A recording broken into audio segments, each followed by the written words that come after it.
Liux Animal. Qu'est-ce que c'est que cette voiture encore? Venue d'Espagne, la startup Liux dévoile son premier modèle électrique baptisé Animal, un nom qui doit à la volonté d'intégrer autant que possible des composants d'origine végétale. Dans sa conception, d'abord, puisque ce grand break annonce une réduction de 25% du nombre de pièces par rapport à un véhicule classique, de gabarit et de niveau de gamme similaires. Surtout, ces pièces sont pour l'essentiel composées de matériaux recyclés ou à base de plantes. Liux indique aussi ainsi 90% de matériaux entrant dans ces deux catégories.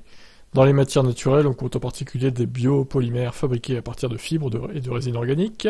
Par exemple, la carrosserie est réalisée à partir de liège, de lin renforcé, d'un apprêt et d'une couche de peinture de finition. Elle est qualifiée de peau amphibienne. Certaines des pièces sont en outre réalisées via un processus d'impression 3D.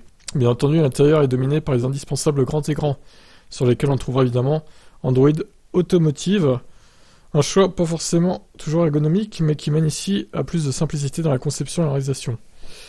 Des portes antagonistes sans pied milieu, bon ok. 240 chevaux. La puissance... il y a plusieurs puissances apparemment. La version de lancement se contenterait de 190 chevaux. Bon. Les 240 chevaux sont néanmoins suffisants pour passer de 0 à 100 en un peu plus de 5 secondes. Ça me paraît rapide pour 240 chevaux, 5 secondes. Bon après, elle est sûrement légère aussi, ce qui aide. Vmax 200 km/h. Alors la batterie adopte un concept modulaire.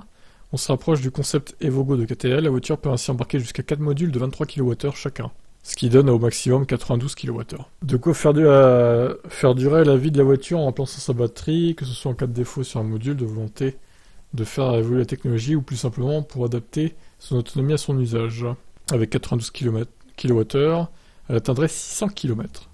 Les réservations sont ouvertes, la voiture est annoncée à 39 000 €, mais attention, elle n'embarque que 2 modules, et donc une autonomie limitée à 300 km/h.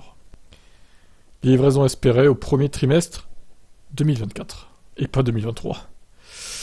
Ouais, alors bon, ça sent encore le sapin. Je sais pas ce que vous en pensez, mais moi je pense que ça va pas voir le jour ce truc en fait. Sur le papier, l'idée est pas mal, mais bon, encore faut-il... industrialiser tout ça et la commercialiser réellement quoi en fait cette voiture. Bon ben j'espère qu'ils y arriveront, mais c'est pas gagné quand même. Et puis 39 000 € pour 300 km d'autonomie, c'est pas énorme hein, quand même l'autonomie. Hein. C'est un peu cher je trouve. Bon, eh ben qu'est-ce que vous en pensez vous? Ciao.